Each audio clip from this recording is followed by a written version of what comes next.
Our currency is crashing and will soon no longer be the world standard, which will be our greatest defeat, frankly, in 200 years. It is now official. CNN projects that Donald Trump has been elected president, defeating Vice President Kamala Harris and making a political comeback unlike any. The U.S. dollar has suffered its worst yearly start since 1973. Economists say that the U.S. currency has weakened more than 10% over the past 6 months in comparison to monies from other top trading partners. As more and more developing nations, including some of the world's largest economies, decide to ditch the dollar in their bilateral trade, voices of concern and even despair are being heard in the U.S. over the looming end of America's global financial dominance.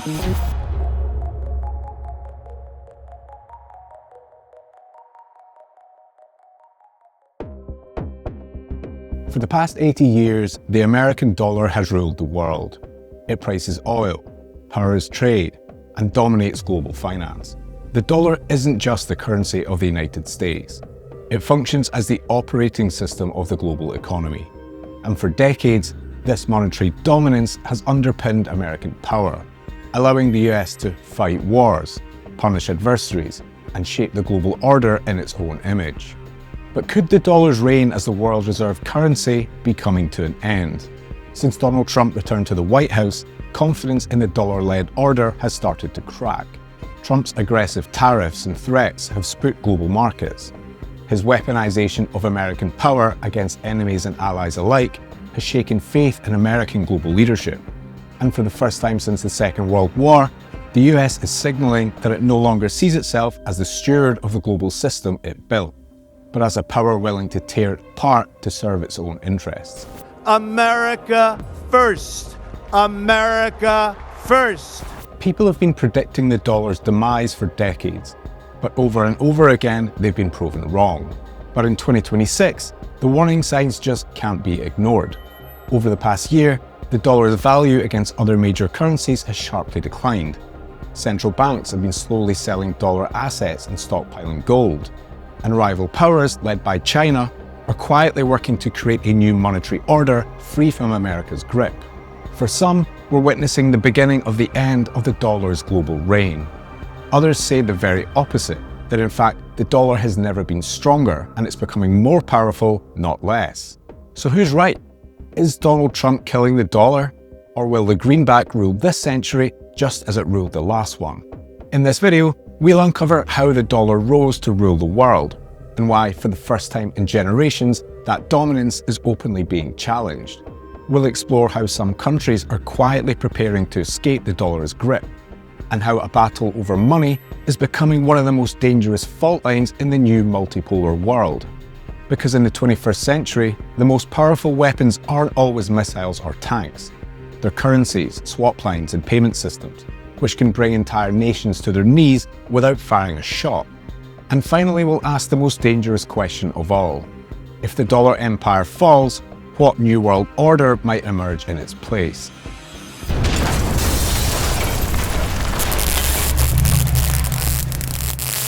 For most of America's history, the dollar wasn't anything unique. It was just a currency like any other supporting a fragile new republic. But then came the Second World War. While much of Europe and Asia finished the war in ruins, the US emerged as the only superpower left standing, holding half the world's GDP and the vast majority of its gold. In 1944, as the war was drawing to a close, representatives from 44 Allied countries met at Bretton Woods in New Hampshire. Their aim? To design a new global economic order. Under what would become known as the Bretton Woods system, international currencies were pegged to the dollar, and in turn, the dollar was pegged to gold. This meant that, in theory, foreign central banks could convert dollars into gold at a fixed rate of $35 per ounce. This arrangement placed the US at the center of the global financial system and crowned the dollar the de facto global reserve currency. But this system depended on one crucial assumption, that the US would always maintain enough gold to back the dollars it issued. But as the US funded expensive foreign wars alongside a spending spree at home, dollars began flooding the world. Foreign governments increasingly questioned whether the US actually held enough gold to back the dollars it was issuing. By the late 1960s, that confidence was breaking down. In 1971, President Nixon dropped a financial bombshell, suspending the dollar's convertibility into gold and effectively ending the Bretton Woods system overnight. From that moment on, the dollar was no longer backed by a hard commodity. Freed from the constraints of gold, the US could issue dollars at will, backed by nothing but raw hard power. While this might have been expected to weaken the dollar, in reality it did the opposite.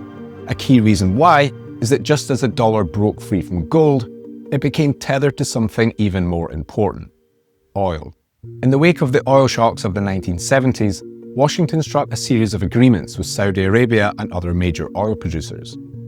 In this arrangement, oil would be priced and traded in US dollars, and in return, the US would provide military protection and political support. This was the birth of the so-called Petrodollar system. From that point on, countries didn't just want dollars, they needed them. Any nation that wanted to import energy had to earn or borrow dollars, ensuring permanent global demand for American currency. Over time, the dollar became embedded not just in trade, but in the very architecture of the global economy. International contracts were written in dollars. Governments and corporations issued debt in dollars. Payment systems, clearinghouses, and the most important financial plumbing all came to revolve around a currency issued by one single nation-state. The benefits of this system to the US were enormous. Economists often call this America's exorbitant privilege: the ability to print the world's reserve currency and buy whatever it wants using money it alone can issue. While other countries must earn dollars to trade in global markets, the US alone has the power to create them. And technically, it can print however much it wants. And despite repeated shocks, banking meltdowns, wars, pandemics, the system only grew stronger. During the 2008 financial crisis, global demand for dollars surged as investors scrambled for safety. The Federal Reserve effectively became the lender of last resort to the entire world, extending liquidity through swap lines and other emergency facilities. The same thing then happened again during the COVID-19 pandemic. Each crisis reinforced rather than undermined dollar dominance, even in cases where the crisis itself originated in the United States. But while the US has done incredibly well out of this system, for much of the rest of the world, it's a different story altogether. Because while the US enjoys its exorbitant privilege, it's other countries who pay the price. And after decades of quiet submission, some are starting to fight back.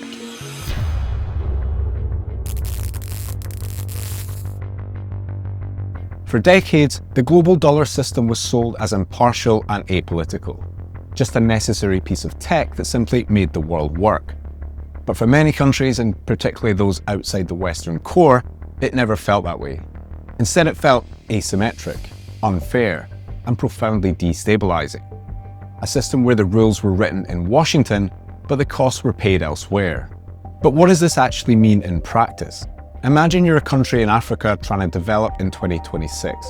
You export natural resources and you import food, fuel, and medicine. Under the dollar system, almost everything you need to import is priced in dollars. Problem, you don't print dollars, America does. And that means you need to constantly earn or borrow a foreign currency rather than invest in your own economy. Because if you run out of dollars, it's not just inconvenient, you're effectively locked out of global trade. For poorer countries, this dependence is brutal. While a dollar barely registers in New York or London, in parts of Africa it can be a full day's wages.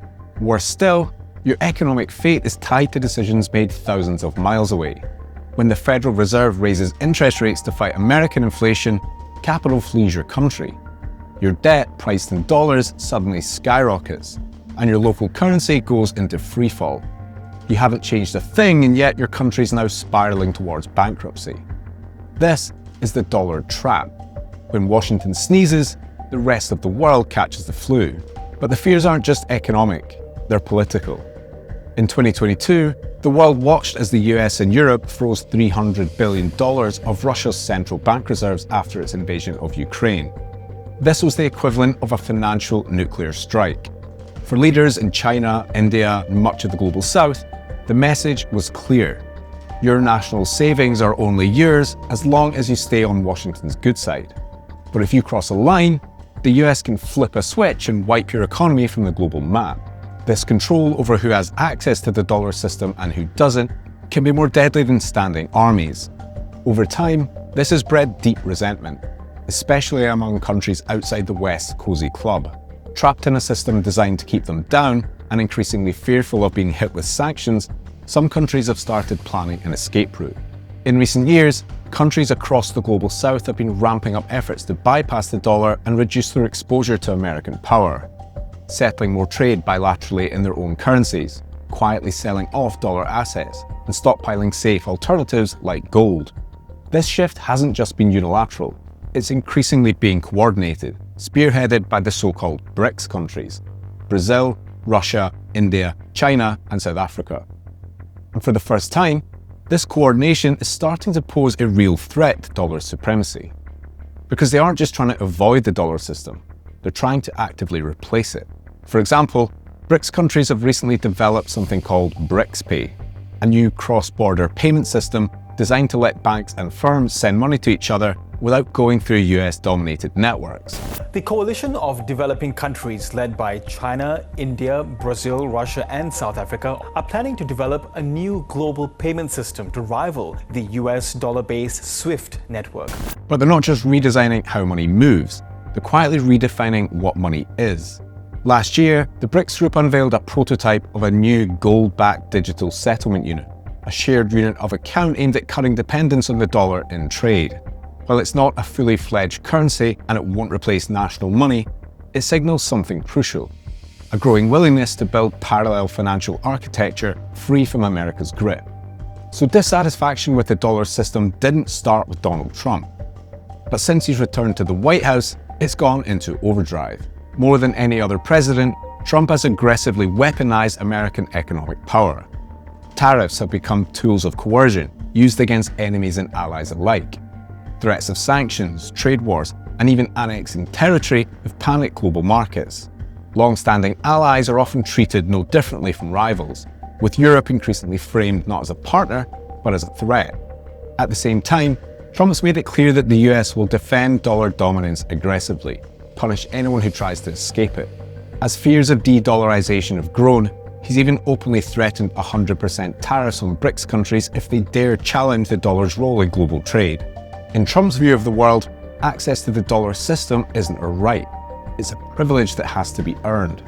If countries want access to US markets and financial infrastructure, they have to serve American interests.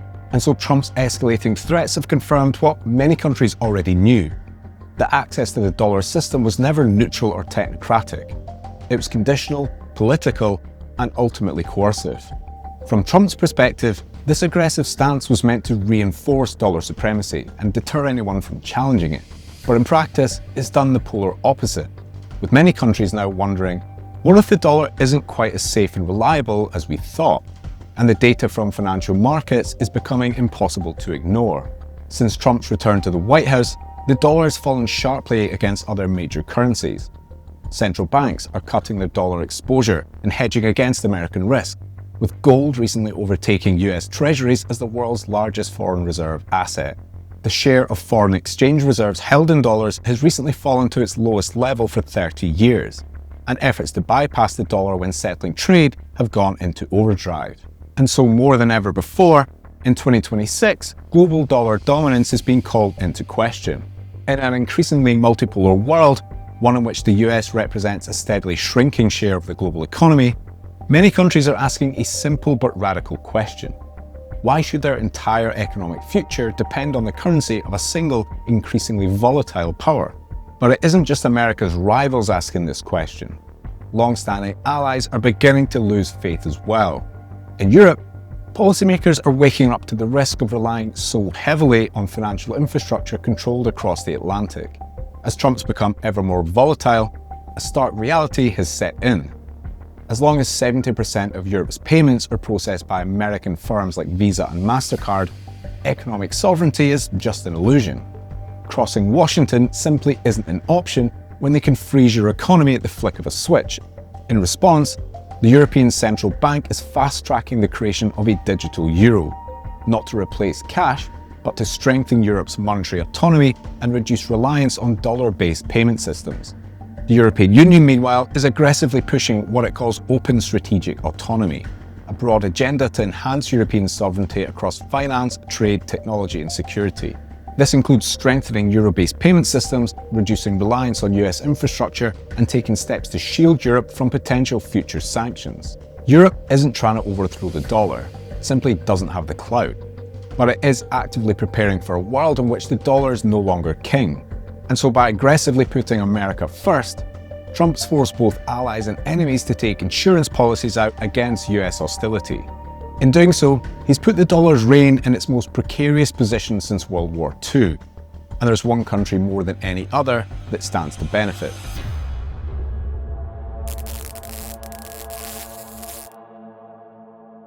Over the past 4 decades, China's pulled off the most dramatic economic transformation in human history. From being a poor, largely agrarian society, China's risen to become the world's second largest economy, the dominant manufacturing power, and a technological challenger to the West. And this meteoric rise has caused growing panic in Washington. Over the past decade, American policy towards China has shifted decisively, from engagement to containment.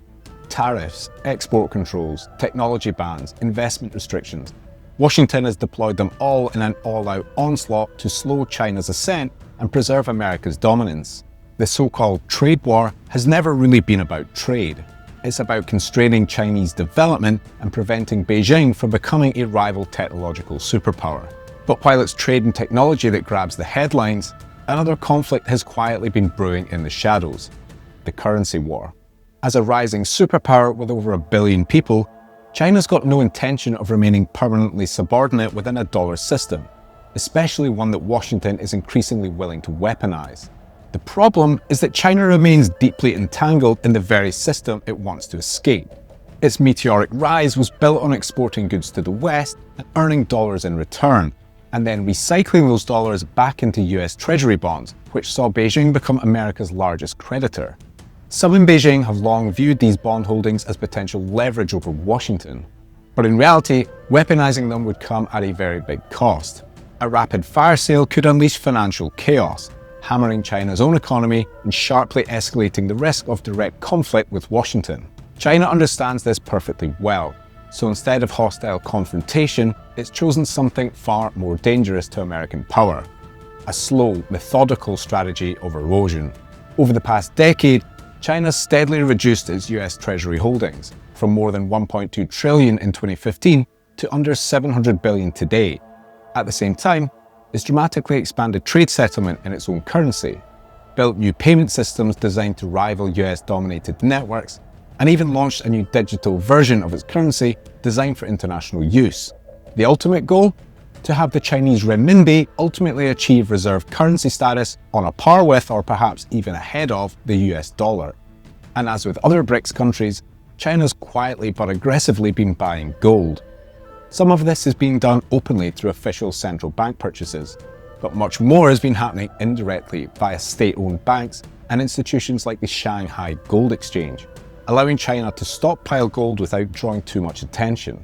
Beijing's now a central node in what analysts call a new gold corridor, a growing flow of physical gold moving away from Western hubs like London and New York and towards China, Russia, and the Middle East. But why is Beijing suddenly so interested in gold? It's unlikely that it wants to resurrect a formal gold-backed currency. Instead, it's remonetizing gold as a strategic anchor in a post-dollar world. Gold's the oldest and most reliable store of value, and in practice, it acts as a hedge against dollar instability. Historically, when the dollar falls, gold rises, and vice versa. And crucially, unlike dollar reserves, gold can't be frozen, sanctioned, or switched off. And so China's strategy is clear: reduce dependence on the dollar, hedge against its long-term decline, and insulate its economy from American financial coercion. Meanwhile, pour trillions of dollars into building a high-tech fortress that, increasingly, doesn't need the West at all. But China isn't just building this fortress at home, it's increasingly exporting it abroad. Through its massive Belt and Road Initiative, Beijing's been laying the foundations of an alternative trade and financial ecosystem stretching from Asia, Africa, the Middle East, and even Europe. Huge infrastructure projects are financed by Chinese banks, built by Chinese firms, and governed on Chinese terms, often subverting Western-dominated institutions altogether. This isn't just about roads and ports. It's about constructing dense networks of trade, dependency, and financial integration. a system where the dollar is no longer the only or even the default option. And it's here where Venezuela recently stepped on a landmine. Under President Maduro, Venezuela didn't just join the Belt and Road. It began selling its vast oil reserves outside the petrodollar system. Its biggest customer? Beijing, which was allowed to pay for its oil in Chinese yuan, not American dollars. For Donald Trump, having a close neighbour cozying up to China while actively subverting the petrodollar was a red line. And so in his 2025 national security strategy, Trump made things clear. The Western Hemisphere was America's sphere of influence, and it won't tolerate any foreign power meddling in its backyard. So when the US invaded Venezuela at the start of this year and seized its vast oil reserves, the message was clear. The US was more than willing to use its most lethal weapons to protect its most valuable one, the dollar. And by forcibly pulling Venezuela back into the dollar-dominated system, Washington issued a chilling warning to the rest of the world. Leave the dollar system and you'll pay a heavy price. And so for now, China's proceeding with caution. Its greatest threat to dollar dominance isn't a sudden overthrow of the system. It's the slow process of making parts of that system irrelevant. And this is where the battle over technology becomes decisive.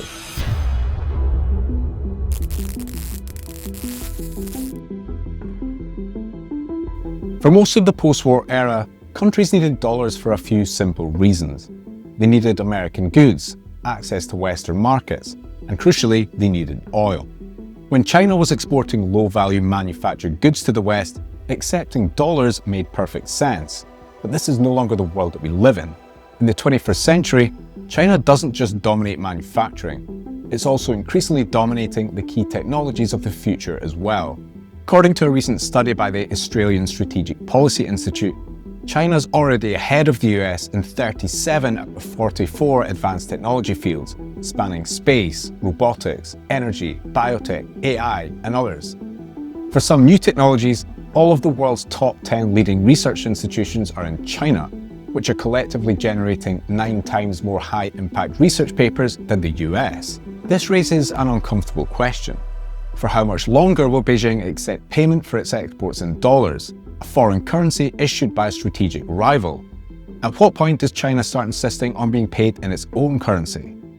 This is the moment when dollar dominance comes under real structural threat, and no force is accelerating this shift more powerfully than global decarbonization.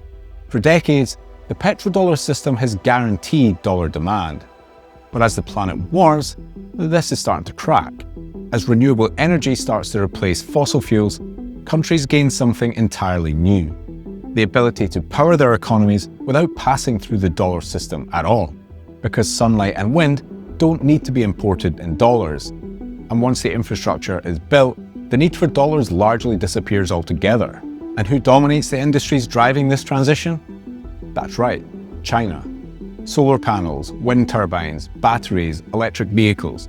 China leads in all of them. Any country serious about decarbonizing will inevitably find itself trading with Beijing. China's leaders understand these dynamics very well. That's why they haven't just exported green technology, they've poured trillions of dollars into renewable energy at home.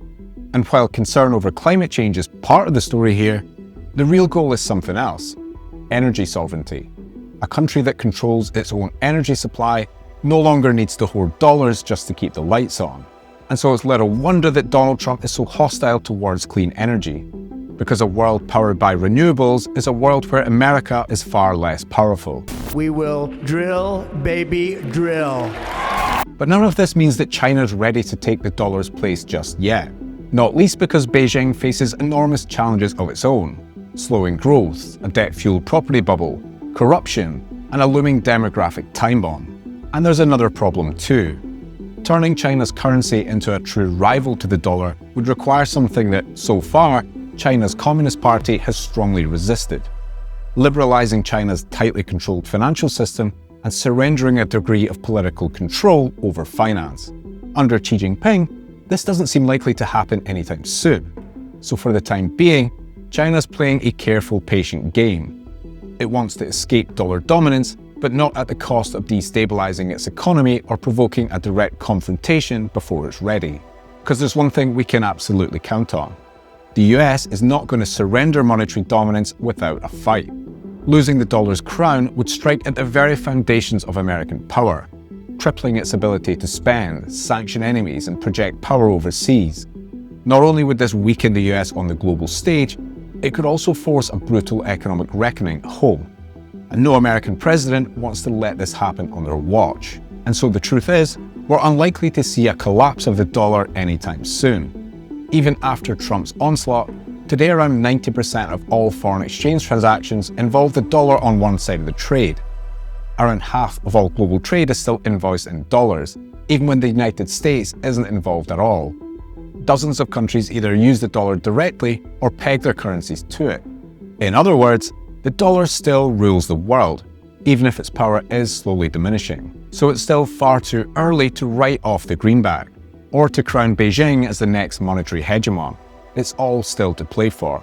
But as tensions between East and West intensify, monetary warfare is set to become one of the most dangerous fault lines. And what happens over the next few years could redraw the map of global power for the next century.